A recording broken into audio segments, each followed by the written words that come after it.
আজকে আমরা সূরা বাকারার ১৯ নম্বর আয়াত নিয়ে কথা বলবো ইনশাআল্লাহ। এর আগের ২ আয়াতে আল্লাহ তাআলা মুনাফিকদের নিয়ে আগুনের উপমা দিয়েছিলেন যে, সে আগুন জ্বালালো এবং সেই আগুন থেকে আল্লাহ তাআলা আলোটা কেড়ে নিলেন এবং তারা রয়ে গেল ঘোর অন্ধকারের ভিতর।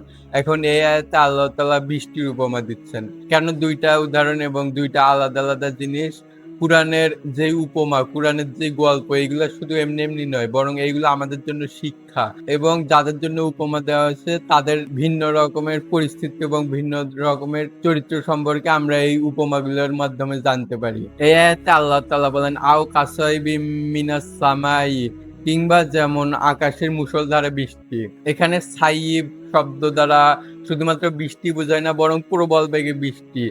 মানে মুষলধারে যেটা বৃষ্টি অনেক জোরে আকাশ থেকে পড়তেছে এমন বৃষ্টি। এখন দৃশ্যটা একবার কল্পনা করুন। আপনি কোনো একটা খোলা জায়গায় দাঁড়িয়ে আছেন এবং হঠাৎ করে আকাশে মেঘ দিয়ে ভরে গেল এবং প্রবল বেগে বৃষ্টি হলো। আপনি কিছুই দেখতে পাচ্ছেন না এমন বৃষ্টি। এরপর আল্লাহ তাআলা বলেন ফিহি জুলুমাতুন, এর মধ্যে রয়েছে ঘোর অন্ধকার। জুলুমাতুন শব্দটা হচ্ছে বহুবচন।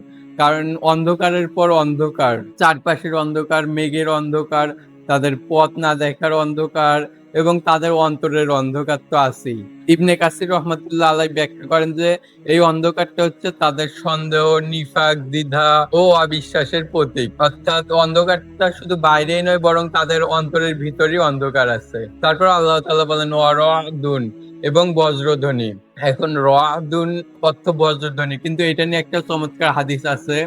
একবার ইহুদিরা রাসূল সাল্লাল্লাহু আলাইহি ওয়াসাল্লামকে জিজ্ঞেস করেছিল যে রাদুন কি? তখন রাসূল সাল্লাল্লাহু আলাইহি ওয়াসাল্লাম উত্তর দিয়েছিলেন যে এটি হচ্ছে আল্লাহ তাআলার ফেরেশতাদের মাঝে একজন যাকে আল্লাহ তাআলা মেঘমালা নিয়ন্ত্রণের দায়িত্ব দিয়েছেন এবং সেই ফেরেশতার হাতে আছে একটি আগুনের চাবুক। যখন আল্লাহ তাআলা হুকুম দেয় যে মেঘগুলোকে এইদিকে নিয়ে যাও বা এইদিকে নিয়ে যাও, তখন ওই ফেরেশতা ওই মেঘগুলোকে ওই চাবুক দিয়ে হাঁকিয়ে একদিক থেকে অন্যদিকে নিয়ে যায়। তারপর ইহুদিরা আরো বলল যে তাহলে আমরা যে বজ্রধ্বনিটা শুনতে পাই এটা কি? তখন রাসূল সাল্লাল্লাহু আলাইহি সাল্লাম বললেন যে এটা ওই ফেরেশতার গর্জন। এবং তখন ইহুদিরা বললেন যে উত্তরটা ঠিক আছে। এইটা তিরমিজি ৩১১৭ নাম্বার হাদিসে আছে। এনিওয়ে এখন আমরা আয়াতের উপমায় ফিরে আসি। মুনাফিকরা একটা ফাঁকা জায়গায় ছিল এবং সেখানে হঠাৎ করে মুষলধারে বৃষ্টি হলো।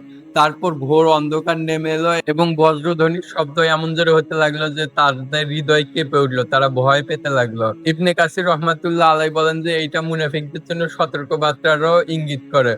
অর্থাৎ তারা যখন কুরআনের আয়াত শুনতে পায়, তারা যখন জাহান্নামের আযাব সম্পর্কে জানতে পায়, তারা যখন শেষ বিচারের কথা সম্পর্কে জানতে পায়, এগুলো জানার পর তাদের হৃদয়ে একটা ভয় সৃষ্টি হয়। এটা অল্প সময়ের জন্য হলো। এরপর আল্লাহ তাআলা বলেন ওয়া বারকুন এবং বিদ্যুতের ঝলক। এখন দৃশ্যটা আবার কল্পনা করুন। অনেক মুষলধারে বৃষ্টি হচ্ছে, তার ভিতর ঘোর অন্ধকার এবং বজ্রধ্বনি, এখন আবার বিদ্যুতের ঝলক। অনেক অন্ধকারে যখন বিদ্যুতের ঝলক হয়, তখন আমরা কিছু সময়ের জন্য হলেও পথটা দেখতে পারি। তখন একটু আলো আসে, এটা স্বল্প সময়ের জন্য। কিন্তু এটা আবার চলে যায়।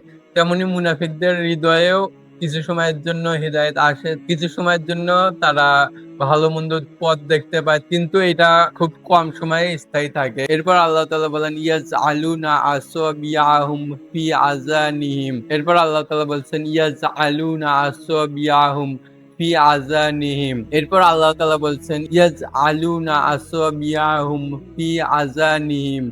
তারা তাদের আঙ্গুলগুলো তাদের কানের ভিতর ঢুকিয়ে দেয়। মিনাস সাওয়াইকি হাযারাল মাউতি। বজ্রধ্বনি ও বিদ্যুৎ ঝলকে মৃত্যুর ভয়ে। অর্থাৎ বজ্রধ্বনি আর বিদ্যুৎ ঝলকে মৃত্যুর ভয়ে তারা তাদের কানের ভিতর আঙ্গুল দেয়। কারণ তারা ভাবে যে তারা সত্য থেকে পালিয়ে যেতে পারবে। অর্থাৎ যখন কেউ একজন কুরআনের আয়াত শোনে, সেইটা যদি কাজের বিরুদ্ধে হয় তখন সে সেইটা শুনতে চায় না বা সেইটা শুনলে বিরক্ত হয়। কারণ সে সত্যটা শুনতে চায় না এবং এইটা মানতেও চায় না। সে মনে করে সে যদি এই সত্যটা না শুনে তাহলে তাকে এইটা পালনও করতে হবে না। কিন্তু বজ্রধ্বনি বা সত্যটা যে বিদ্যুৎ ঝলক বা আলো, এইটা তাদের কোনো ক্ষতি করতে আসে না বরং তাদেরকে পথ দেখাতে আসে। কিন্তু তারা এটাকে অন্য রূপে দেখে এবং তারা ভাবে যে তারা সত্য থেকে পালিয়ে বাঁচতে পারবে। তাই আল্লাহ তাআলা বলছেন ওয়াল্লাহু মুহীতুম বিল কাফিরিন।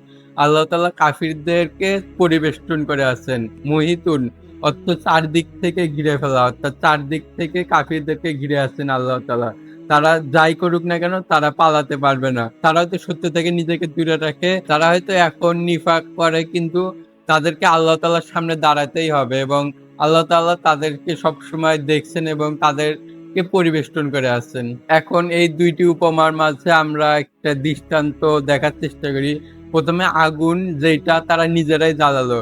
কিন্তু এখানে হচ্ছে বৃষ্টি যেটা পুরোটাই প্রাকৃতিক। এইটাতে তাদের কোনো হাত নেই। তারা এই পরিস্থিতিতে পড়ে গেছে। কিন্তু ২ টার ফল কি? ২ টার ফলই তারা অন্ধকারে পড়ে গেল। কারণ আগুন থেকে আল্লাহ তাআলা আলোটা কেড়ে নিলেন এবং এই বৃষ্টিতে ঘোর অন্ধকার নেমে এলো। যার ফলে ২ টাতেই কাফিররা অন্ধকারের ভিতরেই পড়ে গেল। তারা সত্য থেকে পালিয়ে যত দূরেই যাক না কেন তারা অন্ধকারেই পড়বে। এখন আমরা নিজেদেরকে একটা প্রশ্ন করি, আমরা যখন কুরআনের আয়াত শুনি যে এটা আমাদের বিরুদ্ধে চলে যায়, তখন আমরা কি এই আয়াতটাকে উপেক্ষা করি নাকি এইটা থেকে শিক্ষা নেই? কারণ এই একটা আয়াতই আপনার জীবনের আলোর পথ হয়ে আসতে পারে। কারণ আপনি ওই পাপটা করেন এবং এই পাপটা সম্পর্কে আল্লাহ তাআলা যখন কুরআনে বলছেন, এটা শুনে আপনি শিক্ষা নিতে পারেন। এইটা আপনার হিদায়াতের কারণ হতে পারে। কিন্তু আপনি যদি এইটা থেকে পালিয়ে যান তাহলে আপনি অন্ধকারেই পড়বেন। তাই যখন কুরআনের কোনো আয়াত বা কোনো হাদিস আপনার হৃদয়ে আঘাত করে তখন সেটা থেকে পালাবেন না। বরং এইটাই আপনার জীবনের আলোর কারণ হয়ে আসতে পারে।